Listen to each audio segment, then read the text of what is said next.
नमस्कार। उलटवासी में आपका स्वागत है। मैं हूं मुकेश कुमार।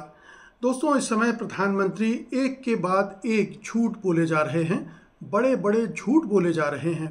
कभी वो मंगलसूत्र की बात करने लगते हैं, कभी मुस्लिम लीग की बात करने लगते हैं, कभी अर्बन नक्सलाइट की बात करने लगते हैं। उनके चेले चपाटी भी इस समय झूठ बोलने में अपनी महारत साबित करने में लगे हुए हैं। कोई शरिया की बात कर रहा है तो कोई बात कर रहा है बीफ की। जाहिर है कि बहुत सारे लोगों को ये खटक रहा है, मगर इन झूठों को एक बड़े संदर्भ में देखा जा सकता है। इसे राष्ट्र के विकास से जोड़कर देखा जा सकता है। ये अर्थव्यवस्था की तरक्की में कितना योगदान देते हैं, बल्कि इसकी वजह से भारत विश्व में कैसे विश्व गुरु बन रहा है, इसको भी देखा जा सकता है। आज का व्यंग इसी पर आधारित है और व्यंग का शीर्षक है झूठों का विश्व गुरु। व्यंग हाजिर है। आज दुनिया में भारत के विकास का झंडा फहरा रहा है तो उसके केंद्र में है झूठ के उत्पादन में अभूतपूर्व वृद्धि। इस क्षेत्र में मोदी के नेतृत्व में भारत ने महाशक्तियों के वर्चस्व को सीधी चुनौती दी है। वाह, क्या सीन है। बड़े मुल्क जब 15-20 ट्रिलियन में अटके हुए हैं तो भारत 50 ट्रिलियन इकोनॉमी बनने जा रहा है। जो 70 साल में नहीं हो सका था वो मोदी जी ने 10 साल में करके दिखा दिया है। जो नेहरू इंदिरा नहीं कर सके वो मोदी जी ने अपने नए विकास मॉडल से कर दिखाया है। यही नहीं, अभी और सुनिए। भारत की इस तरक्की से महाशक्तियां चमत्कृत हैं, वे सदमे में हैं, समझ नहीं पा रही हैं कि मोदी जी ने ये कैसे कर डाला। उन्होंने इस पर शोध के लिए लाखों डॉलर के प्रोजेक्ट शुरू कर दिए हैं। हार्वर्ड, ऑक्सफोर्ड, तमाम जगह रिसर्च स्कॉलर सब काम छोड़कर इसी पर रिसर्च करने में लग गए हैं। भाई पैसा हो तो क्या कुछ नहीं हो सकता। ये बड़ा लक्ष्य था और इसे हासिल करना हिमालय की चढ़ाई से भी मुश्किल काम था, मगर मोदी शाह के इरादे पक्के थे। उन्हें पता था कि अगर इसे मेक इन इंडिया और स्किल इंडिया से जोड़ दिया जाए तो फिर भारत को आगे बढ़ने से कोई नहीं रोक सकता।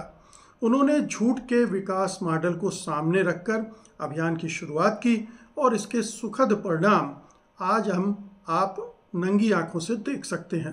अरे देवा, ये गड़बड़ है बाबा। प्रधानमंत्री को पता था कि उनको ही इस अभियान की कमान भी संभालनी पड़ेगी। लोगों का भरोसा जगाने के लिए सबसे पहले उन्हें करके दिखाना होगा और उन्होंने करके दिखा दिया। उन्होंने लगातार इतने बड़े बड़े झूठ बोले कि चैनल तालियां बजने लगीं। उन तालियों से ब्रह्मांड गूंजने लगा और आकाश से देवता पुष्प वर्षा करने लगे। Suddenness, the sheer suddenness of the move, the unexpected nature of the move, the unpredictability of the move. इस कोटि की असत्य भाषण कला इस आर्यावर्त ने पहले कभी नहीं देखी थी। ये भूतो न भविष्यति वाली स्थिति थी। मोदी जी हर मंच से झूठ का प्रचार प्रसार करने लगे। चुनावी रैलियों से लेकर अंतर्राष्ट्रीय मंचों तक उन्होंने अपने इस इनोवेटिव आइडिया को गर्व के साथ प्रस्तुत किया।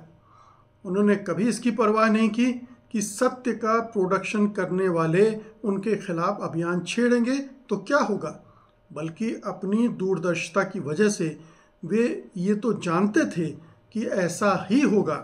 वे अपने मार्केट को बचाने के लिए संघर्ष तो करेंगे ही, मगर यदि हाथ में राजदंड रखकर झूठ की मार्केटिंग जमकर की गई तो सत्य नामक घिसे पिटे आउटडेटेड प्रोडक्ट को जनता खारिज कर देगी। झूठ बोलो, बार बार झूठ बोलो, जो भी बोल सकते हैं सब झूठ बोलो। उनका आत्मविश्वास कितना सही था, समय ने ये सिद्ध भी कर दिया है। ये उनका नेतृत्व कौशल ही था कि उनकी प्रेरणा से राष्ट्रपतियों, राज्यपालों, मंत्रियों, मुख्यमंत्रियों, पार्टी नेताओं, नौकरशाहों ने भी अंधाधुंध झूठ बोलने शुरू कर दिए। पत्रकारों, टीवी एंकरों और पार्टी के प्रवक्ताओं को भी इस भगीरथ प्रयास में शामिल होने के लिए प्रेरित किया गया और देखते ही देखते झूठ की डिमांड कुलांचे भरने लगी। लोगों ने हिंदुत्व की पैकेजिंग में आए इस पुराने प्रोडक्ट को हाथों हाथ ले लिया। आज गली गली, गांव गांव और शहर शहर में धड़ल्ले से झूठ बिक रहा है और खरीदा जा रहा है। अच्छा, ठीक है, ठीक है, ठीक है, समझ गया। प्रधानमंत्री दूरदृष्टि वाले नेता हैं, ये हम सब जानते हैं। इस उद्योग को स्थापित करने की राह में आने वाली भव बाधाओं का अनुमान उन्होंने पहले से लगा लिया था, इसलिए उत्पादन की तैयारी भी उन्होंने साथ साथ कर रखी थी।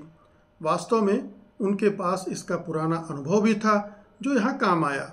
गुजरात मॉडल को गढ़ते समय उन्हें बहुत सारे तजुर्बे हो चुके थे, इसीलिए उन्होंने मीडिया का बखूबी इस्तेमाल किया, ख़ास तौर पर सोशल मीडिया का, क्योंकि वहाँ उत्पादन का काम आसान था और उपभोक्ताओं की भी कमी नहीं थी। उन्हें पता था कि देश में अज्ञानता का स्तर वैदिक युग से भी पीछे चला गया है, इसलिए वो व्हाट्सएप यूनिवर्सिटी से ज्ञान प्राप्त करने में लगा रहता है। उन्होंने फेसबुक वगैरह से पहले ही डील कर रखी थी, जिसका अतिरिक्त फ़ायदा उनको मिला। जोर जोर से बोल के लोगों को स्कीमें बता दे। मोदी जी की सूझबूझ की दाद दी जानी चाहिए कि उन्होंने एक ऐसा उद्योग चुना जिसके विकास के लिए हमें दूसरे देशों पर निर्भर नहीं रहना था। ये पूरी तरह से स्वदेशी संसाधनों पर निर्भर था। चीन से कच्चा माल नहीं मंगाना था और न ही अमेरिका यूरोप के सामने टेक्नोलॉजी के लिए गिड़गिड़ाना था। सच्चाई तो ये है कि ये आत्मनिर्भर भारत के निर्माण का रोड मैप ही था। मोदी जी को पता था कि हमारे देश में झूठ बोलना, झूठ फैलाना और झूठ को सच मानना बच्चों को घुट्टी में पिला दिया जाता है। बाकी वे परिवार, समाज, स्कूल, कॉलेज में भी सीख लेते हैं, इसलिए मैन पावर की तो कमी होनी ही नहीं थी। और वैसे भी झूठ बोलने में ज़्यादा लेबर की ज़रूरत तो पड़ती नहीं है। झूठ बोलने के लिए साहस और बेशर्मी होनी चाहिए। ये गुण वाले आराम से झूठ बोल सकते हैं।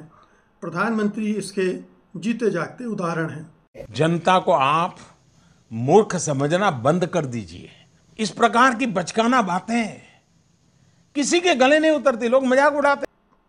इसे भी नज़रअंदाज नहीं किया जाना चाहिए कि मिथ्या कथन का ये उद्योग भारतीय दर्शन और आध्यात्म परंपरा से गहराई से जुड़ा हुआ है।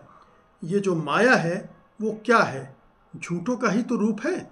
शास्त्रों में कहा गया है कि संपूर्ण जगत ही मिथ्या है।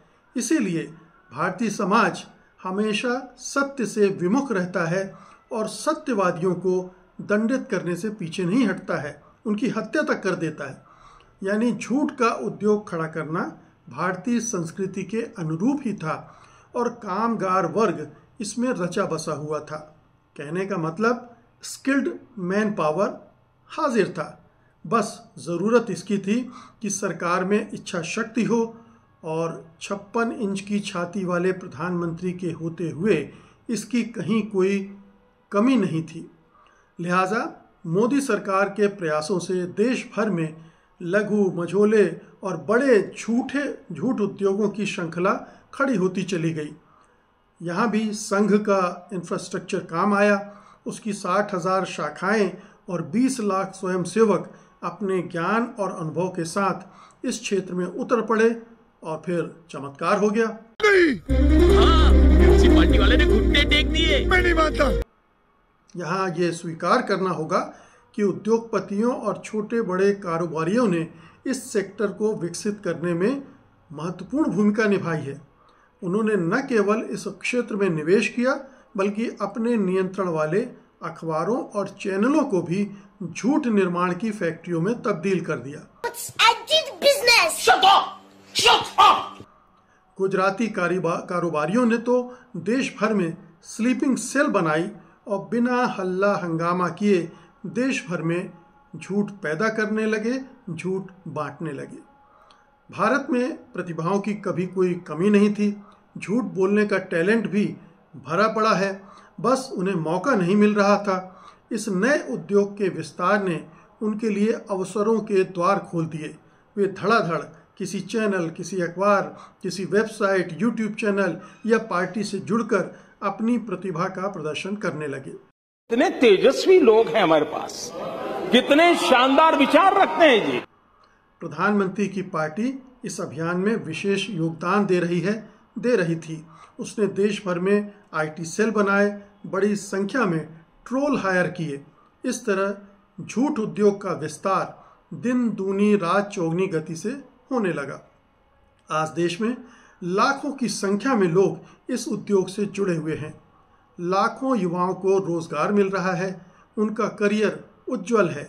वे आगे चलकर प्रसिद्ध झूठ शास्त्री बनेंगे और देश का नाम दुनिया भर में रोशन करेंगे। शाबाश बेटा, बहुत बढ़िया मुन्ना। मीडिया और देश भर के विश्वविद्यालय भी उनकी विशेषज्ञता का लाभ उठाएंगे ही। आप देख सकते हैं कि झूठ उद्योग अब पूरी तरह से स्थापित हो चुका है और उत्पादन का ग्राफ ऊपर उठता चला जा रहा है। आपको याद दिला दें कि कोरोना काल में जब दूसरे सेक्टर पस्त हो चुके थे, तब झूठ सेक्टर रिकॉर्ड तोड़ विकास कर रहा था। हमारी झूठ विकास दर इस समय दुनिया में सबसे अधिक है, अमेरिका और यूरोप से भी अधिक। अब समस्या केवल एक रह गई है। विश्व बैंक, मुद्रा कोष आदि इस उद्योग को मान्यता नहीं दे रहे हैं। विदेशी ज्ञान वाले अर्थशास्त्री भी इसे अर्थव्यवस्था की विकास दर में शामिल करने के लिए तैयार नहीं हैं। उनके हिसाब से तो ये अर्थव्यवस्था के लिए विनाशकारी होगा। जाहिर है कि वे या तो पश्चिमी देशों के दबाव में हैं या फिर उन्हें इसे नए उद्योग की महत्ता समझ में नहीं आ रही है। बेटा, तुमसे ना हो पाएगा। मोदी सरकार जानती है कि ये सब साजिश के तहत हो रहा है। कुछ देशद्रोही हैं जिनसे ये सफलता देखी नहीं जा रही और वे षड्यंत्र रचने में लगे हुए हैं। इस साजिश में चीन, पाकिस्तान ही नहीं, कांग्रेसी और कम्युनिस्ट भी शामिल हैं। इनका पर्दाफाश सरकार कर रही है।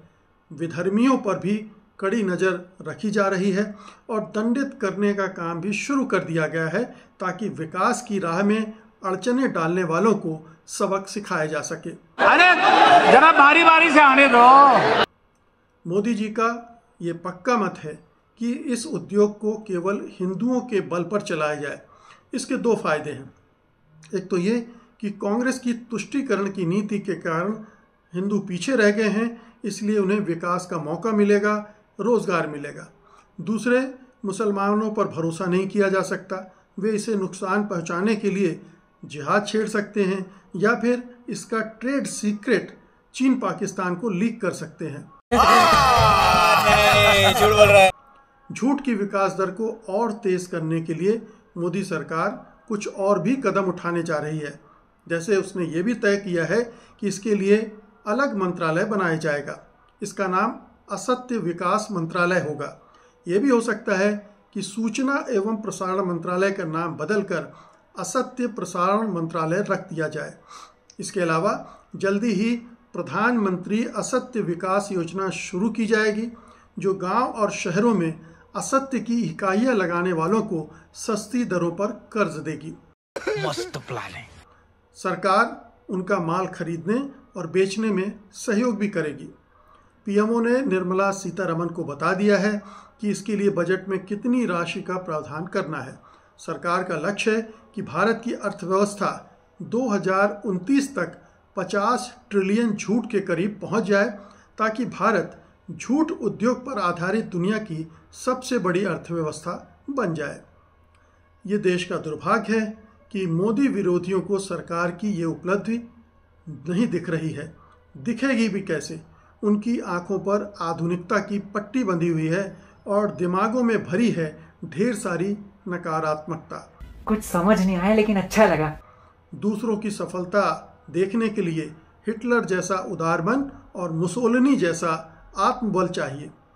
फिर विदेशी विचारों ने उनके चिंतन का सत्यानाश भी कर दिया है। अगर उन्होंने गोडसे गोलवलकर से कुछ सीखा होता तो आज वे सरकार को कोसने में वक्त ज़ाया नहीं करते, बल्कि स्वदेशी चिंतन से प्रेरित राष्ट्र निर्माण की इस योजना में अपना योगदान दे रहे होते। लेकिन मोदी सरकार उनकी निंदा से विचलित नहीं हुई है और ना होगी। वो अपने आदर्शों पर, अपने लक्ष्यों पर डटी हुई है। अपने लक्ष्यों के लिए समर्पण भाव से काम कर रही है। यही वजह है कि विकास के नए कीर्तिमान बनते जा रहे हैं। अच्छा। दुनिया भर में उसके इस विकास का डंका पिट रहा है। नामी पत्र पत्रिकाएं उसकी तारीफ कर रहे हैं, अंतर्राष्ट्रीय संस्थाएं सर्टिफिकेट दे रही हैं। हमें पता है आप स्वीकार नहीं करेंगे, मगर भारत अब झूठों का विश्वगुरु बन गया है। डोनाल्ड ट्रंप लाख कोशिश करके भी अमेरिका को ये खिताब नहीं दिलवा पाए। हालांकि उनमें प्रतिभा और कौशल की कोई कमी नहीं थी, मगर मोदी के सामने वे बहुत बौने थे। उनकी बराबरी करने के लिए उन्हें कई जन्म लेने पड़ेंगे। तो हम सब अब झूठ के विश्वगुरु बन चुके हैं। ये गर्व की बात है, शान की बात है, और इसके लिए हमें प्रधानमंत्री नरेंद्र मोदी, उनकी सरकार, उनकी पार्टी, संघ परिवार का आभारी होना चाहिए। नमस्कार, धन्यवाद।